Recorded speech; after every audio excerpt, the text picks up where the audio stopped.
The appointment no-show sequence was first created as a sales rep with Infusionsoft, where I would have people who missed their appointments. Later on, when I was consulting to the certified marketing automation coaches, I ratcheted that up and added a few more layers of complexity. The first layer is simply when somebody schedules an appointment, again using the negative assumption model, when somebody schedules an appointment, to have a sequence that would assume they're going to miss their appointment. Now, when somebody would actually meet their appointment, then if you're inside Infusionsoft, you could run the action set to that they had done this. If you're outside of Infusionsoft, in the case of a staff member who's not necessarily inside Infusionsoft, have a web form or a link that's sent to them with all of the appointments throughout the day. They click that link, takes them to the web form where they can select a drop-down menu of showed, no-show, was late.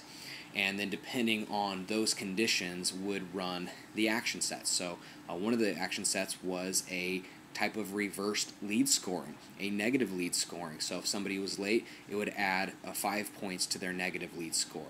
If they were a no-show, it would add 10 points to their negative lead score, and sometimes we'd tag them in different categories and such, so that way we could run analytics to find repeat lates versus repeat no-shows. One of the other things we could do then as well is later on, as I was consulting consultants, some offices I found out have policies for fees for not showing up. And so what we did is we created that lead scoring. We created conditions that looked for if certain criteria is met, if lead score equals negative lead score equals this or above, then it would actually trigger off a email to that lead, letting them know that, hey, you missed your appointment. This is now the third appointment that you've missed. We have a no-show policy where if you miss your appointment, there is a $20 fee. We've been lenient on the first two. However, on this third one, we're going to enact that rule and charge you the $20 appointment no-show fee. Some offices just want to charge it on the first. Some want to wait, depending on the office. But it would include a link to the shopping cart where they could then pay their fee. A more advanced version of that that I'm a particular fan of, that you could say, if you want to avoid this fee, you can reschedule now. And so I'm a fan of actually setting precedents from the very beginning. And so on the very first appointment, if they miss their very first, saying, we have this policy in place.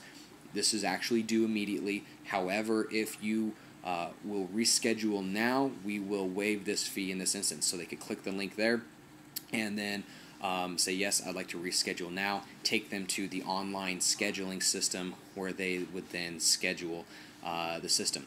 Where this methodology broke down for me, where I'd like to see it later on, is to have an integration between an actual appointment scheduling system, because up until now, I've only been able to track it to the point to where the person clicks the link to schedule the appointment.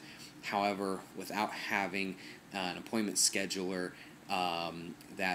without having the appointment scheduler that's integrated back into the system, not being able to know if the person actually ended up scheduling that or not. So I'm sure there's a number of people who go in to click the link to schedule an appointment, didn't find a time for them. So I'd love to be able to reclaim those people, but obviously resources are resources. So again, this is an area where a budget would be very handy, such. But I've been able to track to that point at least on the appointment no-show. So the appointment no-show sequence follows a couple key steps. One, if when somebody schedules an appointment, to run a negative assumption sequence, assuming they're not going to show, to send a link to whoever is managing those appointments to click on that particular person for that appointment. It takes them to a form that carries over their contact IDs and information over to that form, so they can then select on a drop-down menu if they showed, they were on time, they were late, or they were a no-show.